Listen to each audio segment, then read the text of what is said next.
You see me now, the veteran of the January OGL Wars. My mind is a window. There's so much to explore. What are the most anticipated tabletop role-playing games of 2024? Oh, please don't let these shakes go on. You know, I look forward to that every week. So it's worth all the negative comments I get. What's up, my fellow friends of the tabletop role-playing game? It is I, your guide, the OGGM, coming to you live from Site B, a small island off the coast of Costa Rica, maybe, at 9:10 in the morning on this, the 10th day of November 2024. It is windy and cold here at Site B. I have got a headache because the weather changed. Curse you, weather. I was just saying yesterday, oh God, this weather's perfect. Can just stay like this forever? And I guess the weather heard me and went, no, screw you. All right, it's Friday. So on Friday, we take a look at all the news from the tabletop role-playing game communities that stepped up and said, this is what we're going to do. This is what we're going to do in regards to what Wizards of the Coast is doing. But if you remember January, end of January, everybody was like, blah, blah, blah, I'm going to. And, you know, a few of them did step up, but most of them have kind of like, let's wait and see. So we just got announced from our friends over at Troll Lord Games after the unprecedented success of the release of Gary Gygax Castle Zaggy. I have tried to explain the whole politics about the Castle Zaggy thing and what happened to it between 1989, 2000, and whatever, and to how, but I probably didn't do a good enough charge. So I highly recommend, if you want to get the actual information on the Castle Zaggy, you go over to DM Bloodworth, or you go directly to the Tunnel and Trolls website and listen to them. Anyways, the thing has sold incredibly well, even though I got a copy for free, and I have been told that they actually shipped out more copies than they were supposed to, so I possibly got the copy of somebody's who was supposed to get it but didn't. I have reached out to Troll Lord Games to say, hey, you sent me this copy that I didn't pay for. Do you want me to send it back? And they haven't responded yet. But now they're releasing the Kickstarter of Gary Gygax's The Hermit. Gary Gygax's The Hermit. What is Gary Gygax's The Hermit? I don't know. It is one of those Flying Dutchmans of gaming communities. Every now and then it comes up, it's mentioned, but I don't know if I've ever actually seen it in print, or I don't know if anybody's actually ever seen it. But apparently it exists. It's a unknown Gary Gygax product, as far as I know. I mean, maybe it's I know I've heard of it, but I know I've never seen it. So anyways, they have now been able to get the rights to this, so they're going to be releasing it in 2024. There's a Kickstarter starting. So if you are a fan of the worlds of Gary Gygax, as Troll Lord Games is bringing them to us, check out the Kickstarter. It goes live. Link down below. All right, so we've got some SRDs to discuss. As you know, the Project Black Flag SRD is available and has been widely received. There's already adventures being written for the Project Black Flag SRD. There's bundles on Drivethrough. There's bundles on Humble Bumble of the Project Black Flag SRD. I've posted a link down below of the Project Black Flag SRD. If you want to use it, it is absolutely free. So this is what was Tales of the Valiant was supposed to be. This is what Kobold said they were going to make at the end of January 2023 in regards to their response to what Wizards of the Coast was doing. And then instead they announced Tales of the Valiant, and people were like, oh, you lied to us. You said you were going to do something else. Well, now they've released the SRD for Project Black Flag, which has nothing to do from Tales of the Valiant, which you can now use for free to write product for any D20 type product. And the Project Black Flag SRD contains both the ORC, Open Role-Playing Content Contract from Paizo. It is the first appearance of the ORC in the wild that I have seen, and it contains the new 5.51 Wizards of the Coast Common Core rules that they released, which of course Wizards of the Coast placed the 5e SRD under the wrong Common Core for what they wanted to, if you read what they intended to do with it and you read what actually happened, it was the wrong one. They chose the wrong one. So that means if it's got anything even vaguely associated with something you might think has some permutation of the OGL going back to its original, birth way back in the 3.5 days. This lets you publish it. Let's you publish it and not get in trouble, supposedly. So we'll see. The level up, advanced level up 5e SRD has gone live too. That one also uses the ORC as well as their own SRD.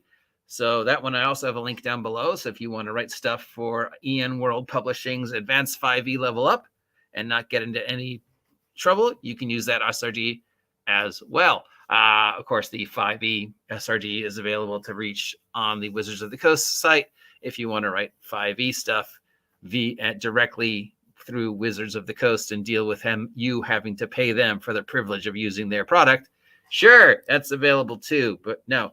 As for non SRDs, we have the list, we have a list anyways, of the most anticipated products coming out in 2024. This is all the games that were announced in 2023 that at least one organization feels are the most anticipated, and who is going to be the number one contender, and why we have spent this entire year pandering to these 5e games. And I'm going to get to that in just a second. But first, let's go down the list of what these guys think are the most anticipated tabletop role-playing games of 2024.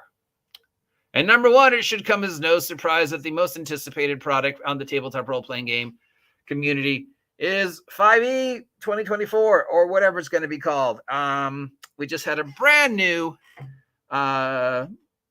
interview between Todd Kendrick, the 5e shill, the very smug-looking Jeremy Crawford, and the very I don't want to be here looking Christopher Perkins, talking yet again about what we can expect from the Player's Handbook 2024. I went over this in a video the other day. Apparently, they are now referring to themselves as D&D Studios. So Wizards of the Coast now consists of Wizards of the Coast Magic the Gathering and D&D Studios. And I don't know what else Wizards of the Coast makes. They used to do board games, but now Hasbro has moved the board games to a different part of the Hasbro family. So as far as I know, all Wizards of the Coast is producing is Magic and Magic adjacent. And then somewhere in that building, there is also a whole separate entity called D&D Studios, where Christopher Perkins spends all his time in one part, and Jeremy Crawford spends all his time in another part, and apparently Perkins and they are as far apart from each other as you can get in the building. I wonder if that was on purpose. And they talked about what we can expect from 2024 D&D. We still don't have a date, but you guys can definitely know that there will be a 2024 D&D product. They made it very clear that you do not have to buy it, that it is completely compatible, that a 2024 D&D player and a 2014 D&D player can sit down and play together, and there's nothing necessary, which then, of course, goes to show why would I need to buy your book then if it's complete, if I can still play 2014 D&D characters. But then, of course, they went on to talk about how it's different and how where it sits in the ruling. So, I told you guys this was going to happen. I told you guys to expect this. They pretty much told you they were going to do this. And again, throughout the talk, Crawford made it very clear that the rules from 2024 through 2027 supplement the rules from 2014 to 2024. So any rule that exists in D&D now is going to be replaced by the rules in 2024 D&D. Any character stuff builds now is going to be superseded by the character stuff builds in the 2024 D&D. So Crawford's saying that a 2014 D&D character and a 2024 D&D character can sit at the same table and play exactly the same is 100% false. It's 100% false, because the 2024 D&D character will be written on the new rules, which completely supersede and overrule the old rules. So a 2014 paladin, let's say I can holy smite twice per day and stuff. And a 2024 D&D paladin might be written completely different, and the action economy of the holy smite is going to be completely different. Not different enough, but still different enough that it supersedes the 2014 rulings through 2023 of how that mechanic works. So you are not playing at the same level because the 2024 characters will have the advantage of all the changes. So yes, It is a brand new version. And yes, you will have to buy the new books if you want to play it. In fact, they say you do. So that's what's going on in them. That's, of course, the #1 most anticipated role-playing game of 2024 is Dungeons & Dragons 2024. Does it count as a brand new role-playing game? Well, I guess kind of. Let's say it's a soft reset. #2 is Daggerheart. We've gone over Daggerheart already. The playtest for Daggerheart is up. I posted the link to that yesterday if you want to get on the list. Why is it the #2 most anticipated tabletop role-playing game in 2024? Because of the fan base. Doesn't matter if it is the best written or worst written product ever spit out by the tabletop role-playing game community. If Mercer and company can convince the critters to follow them and they start doing plays using Daggerheart, it will supersede Wizards of the Coast in no shakes, because that's a multi-million-dollar industry that is, follows whatever Critical Role does. And if Critical Role converts to Daggerheart, then all the millions of Critical Role fans will also jump on the Daggerheart bandwagon. #3 is this, the yet unnamed Monty Cook DM tabletop role-playing game. What we know about this is it's going to be a little bit more clunky, a little bit more. A lot of people are comparing it to 4th edition, like it's got the best of 4th and it's the best of 5th, but with a lot more, as Monty Cook is referring to it, as cinematic fantasy combat, and a lot of it has to do with timing and initiative and action economy and taking some of the best stuff from 4E without all the ugliness of how people didn't understand the 4E mechanics. Because let's face it, no matter how good or bad it was, the way it was laid out was just wrong. It was just a disaster, and it took way too long to just go through the player's handbook to figure out what I could do at 1st and 5th and 7th level, much less the action economy once actually combat broke down. I mean, then 4E was also pretty clunky, which it didn't have to be. So hopefully Monty Cook has fixed all that. And then #4, we have the Brandon's RPG, another high fan for this game for a few reasons. And it's the sort of material that MCDM, the kick is Starfinder, the sci-fi. Starfinder, say #4 is Starfinder 2nd edition. Starfinder 2nd edition isn't coming out until 2025, so I don't know why they would list that as #4. #5 is Brandon Sanderson's thing. They're doing a tabletop role-playing game based upon the writings of Brandon Sanderson, specifically the Stormlight series. I don't know enough about him. Everybody said, read Mistborn. I'm reading his superhero series, Steelheart, the first book, and all I can say is, oh my God, this guy's writing is clunky. I mean, if you want a book that will put you to sleep, literally, it's like 2 pages to describe opening the door. The guy knows how to stretch out his prose to fulfill his, I wrote a 500-page book. And that means I'm pretty much not a fan of his, yes, because 1, the book is really not that exciting. And 2, I don't even know where I am in the book, because every time I start trying to read it, I fall asleep. But this is the #5 most anticipated role-playing game. It's based upon this, the Brandon Sanderson series. So you'll be playing in that, I guess. I don't know enough about it to say anything, but yeah. And I guess we'll have more stuff on it in 2023, 2024. And these are all the people working on it, including, of course, Brandon Sanderson. I guess he plays or wants to play. Oops, sorry, I don't think I can. 6, the final. #6 is the Final Fantasy tabletop role-playing game, based upon the Final Fantasy Online XIV. That's not the one with Cloud and all those other guys. It's the tactical one. So if you're expecting, Cloud and gigantic swords and stuff like that, and what you're familiar with from the Final Fantasy series, no, this is the Final Fantasy Online tabletop role-playing game based upon Final Fantasy XIV, which was much more tactical, and I've been told doesn't really have anything to do with Cloud. Now, I said when this is first announced, it better have rules for ridiculously huge swords, because we know that's one of the things we love about Final Fantasy, and the summons. And if it doesn't have that, nobody's going to want to play it. I want to see the rules for ridiculously huge swords. So this is the #6. Is anybody anticipating this? I wasn't. I was like, oh yeah. I mean, maybe it'll get legs if it can, attract the Final Fantasy crowd, but it went for Final Fantasy Tactics as opposed to Final Fantasy. And most of the Final Fantasy fan base, I think, is more, I want Link and I want all the FIFA and all, the giant swords and the summons and Sephiroth. Not so. We'll see. I don't think so, but we'll see. Number 6. This would be easier if they just listed these out. Number 7 is the Teenage Mutant Ninja Turtles re-release.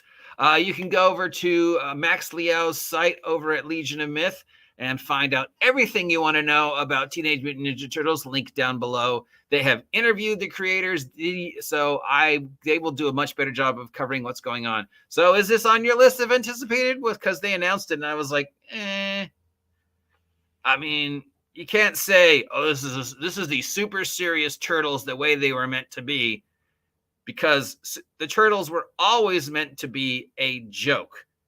From very first day, it is a parody of the Miller run on Daredevil, okay, and the Miller and the X-Men of the time. That is number 7. And number 8, we have Tales from the Valiant. Project Black Flag, the other end of Project Black Flag, the actual Tales of the Valiant D20 line. The alpha test for that is available at Cobalt Press. Now, Cobalt Press has made quite a name for themselves with their 5e adjacent product. They are considered one of the best third-party 5e creators. Obviously, what they stated they were going to do and what they actually did upset a lot of people because everybody thought they were going to make their own system, but they have made their take on 5e. So this is is this going to be the better version of 5e, the 5e killer? Because not every one of these games is using 5e. Daggerheart's using its own system. I don't know what system Final Fantasy is using, but I doubt it's 5e or a permutation of 5e. I use a lot of big words when I do these, don't I? So this is the number 8 most anticipated tabletop role-playing game of 2024. It was on my list, but I think it has fallen short. I don't think it's going to have the impact they think it's going to have. I think the Project Black Flag will actually be more popular than Tales from the Valiant. That's just my prediction. So number 8's a good spot for this. Number 9 is the Assassin's Creed's tabletop role-playing game. Because, that was a cry out that I heard throughout the tabletop role-playing game community, a Assassin's Creed. I mean, that's such a specific storyline, and it's a solo play storyline. I mean, Assassin's Creed, you're always just playing one dude. So how do you turn that into a playable world? Is every player character a member of the Assassins? I think all we want to know about the Assassin's Creed tabletop role-playing game is, will it have rules to allow us to jump from really high places and survive? Because let's face it, that's the thing we all love about Assassin's Creed, right? So it's climbing up to the tallest building we possibly can, leaping off the tallest building we possibly can, and safely landing in a small box of hay, right? A little teeny egg carton filled with hay, 20-story tall building, leap off of it, land in the little teeny egg carton filled with hay, get up and go, da-da, I'm okay. It better have rules for that, because if it doesn't, no one's going to want to buy it. And finally, number 10 is the recently announced Diablo role-playing game. Will I pick this up? Most likely, because I love Diablo, but it's based upon Diablo 4. Now, if you want to do a Diablo role-playing game, you base it on the most popular Diablo run, Diablo 2. You have Deckard Cain, you have Diablo as the end big bad guy, you have the Butcher, you have all the stuff we love about Diablo. Diablo 3 kind of was okay because at least it sort of continued the story of Diablo 2, but Diablo 4 seems to be a completely different story, and I don't know if that's the Diablo role-playing game people want. But again, because there is a very specific thing about Diablo that people love, that is the thing people are going to most be interested in. And of course, it's the character builds and the character build trees and the infamous Diablo random treasure. If the role-playing game can get that, people will be like, well, if I could just find a copy of the treasure tables, because those are fucking awesome. I don't know if I want to play a Diablo game. So yeah, so those are the 10 most anticipated D&D killers. Will any of them actually have the wherewithal to survive? You know, is any of those the next Shadowdark? Is any of those the next, this is the game we're all going to jump on? As opposed to, say, Adventurer Conqueror King or Greg Gillespie's Dragon's Slayer or Ed's Dragon Song. Now, in my opinion, it depends upon how each of the companies approach the situation. So let's say, because we don't know, let's say Wizards of the Coast decides Player's Handbook will be available to the general public on, I don't know, March 15th. March 15th. Why March 15th? Why not? So they announce January 1st, the placeholder goes on Amazon for the 2024 Player's Handbook complete, because we know it's complete. They're willy wobbly about, oh, we want to play test this again. It's like, no, it's done. It's done. You know, it's done. It's done. It would have to be done for you to start getting it printed out now and ready for January, so you could start showing it to the conventions and stuff like that. So let's say January, sometime in the second week of January, when everybody goes back after winter break, they announce the Player's Handbook will be available to the general public on March 15th. But March 15th is our day. It's our launch day. So every company that is, directly competing with the 5e crowd attention, Daggerheart and, Tales from the Valiant and DC20 and whoever else is making a D&D killer D20 5e alternative. Not sure about Matt Colville, but we'll throw him in the mix too. All right. Because he's most associated with 5e. So, they've announced it. You know when it's coming out. Is it better to have your product come out before the March 15th Player's Handbook to steal the attention away from? Because that's a common thing. And you see that in Hollywood all the time. You see, if a movie is announced, the cheaper, Roger Corman knockoff version will come out first.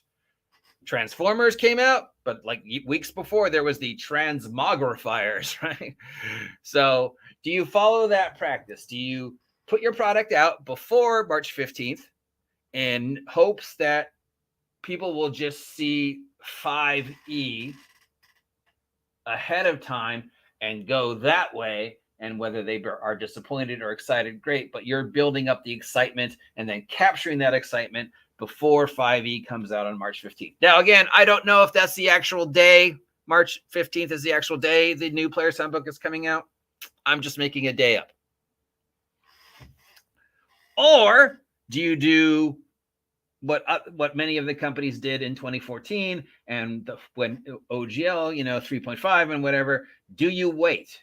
March 15th, 5e 2024 comes out. Do you wait to the end of March? Do you wait to April? Do you wait to see how the industry reacts? And if the industry's reaction is mostly positive, then you respond in a certain way.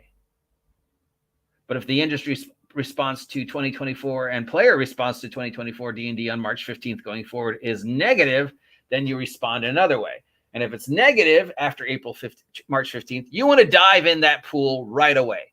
You want to get that negative heat and redirect it towards your product as quickly as you can, right? All that negative 4E hate all the way back then. Paizo jumped into the pool as quickly as they could, took that negative 4E energy and ran with it to make the, Pathfinder community happen, because they knew the right time and the right way to take that negative energy that was being directed for 4th edition and turn it to something positive for them. So that's what you want. You want to be the guy who, if you're choosing Path 2, and if the response in March 15th, again, I'm just making that up. I don't know if March 15th is the day it's coming out. Please don't quote me on that. You get negative press. You want to run with that. You want to take that I'm so angry at 2024 5th edition and go, hey, look at me. Here is my take on that style of play, and it's better. So if you're Tales from the Valiant, that's probably what you want to do. If you're DC 20 or Level Up 5e or anybody else who is basically using the 5e engine, that's probably you want to do. You want to hope the press is negative and release after the Player's Handbook gets out, so you can take all that negative energy people have towards 2024 D&D and turn them to you as the alternative, and then run with it before that cools down and Wizards of the Coast does something to recapture them or not. So that's what Daggerheart probably wants. If I'm Daggerheart, I mean, that's the big mystery, because we don't know what their relationship with Wizards of the Coast is right now and Wizards of the Coast in 2024. But if I'm Daggerheart, I either want to release a week before and what's the word I'm looking for? Just push the hell out of it, right? You want to push the hell. You want everybody and their dog and every type of media to know the Critical Role tabletop role-playing game is out before 2024 D&D. So all that 2024 D&D critter energy is directed towards you, and you want to start play testing it. We want to start see live plays of Daggerheart starting next month, guys, or bare minimum January, because you need to take the critters energy who are looking at 2024 D&D and turn it towards you and go, no, here's Daggerheart, because we know Candle Obscura sure as hell ain't doing it. But everybody else, you probably want to wait after. Now, the weird one is Matt Colville, because he's kind of making his own little, well, it's sort of fourth, it's sort of fifth. I don't really need, I've got a completely different audience. I might appeal more to the old school because mine is a little bit more clunky. I don't know. That one's a weird one. Then all the other ones, the video game ones, I don't know. I mean, is there a market for, Assassin's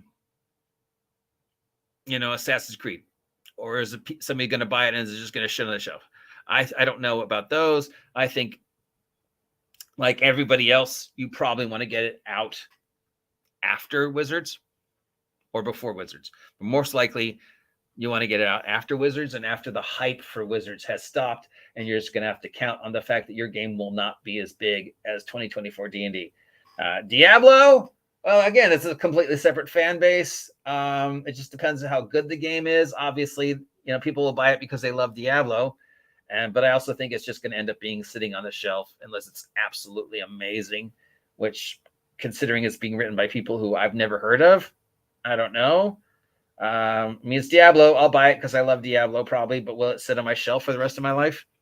Probably. Starfinder 2. I don't even know why Starfinder 2 is in the mix. Starfinder 2 is not coming out till 2025. So yeah, there you go. That is the veterans of the OGL news as it stands today.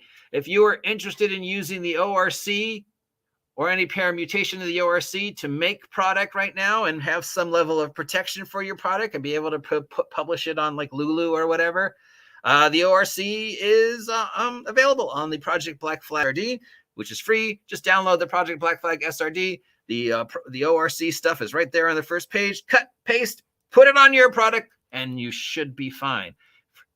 For everything else, who knows? At the end of the day, it's I don't fucking know. What is Wizards of the Coast going to do in 2024, and how do we respond? Why do you pander so much to Wizards of the Coast? Because that is what the rest of the industry, that is the benchmark. That is the beacon by which the rest of us set our sights.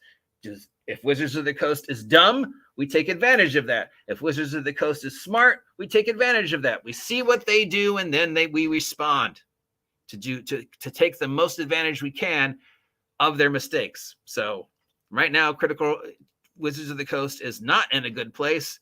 That's a topic for a separate video, because I've already wasted almost a half an hour of your time talking about this. If you appreciate me talking about you as a veteran of the OGL Wars, let me know. If you never want to hear me talk about this ever again, let me know. Till next time, I'm the OGGM. Please take a moment to like, share, subscribe, and buy my amazing merch. I'll talk to you later. Get off my land.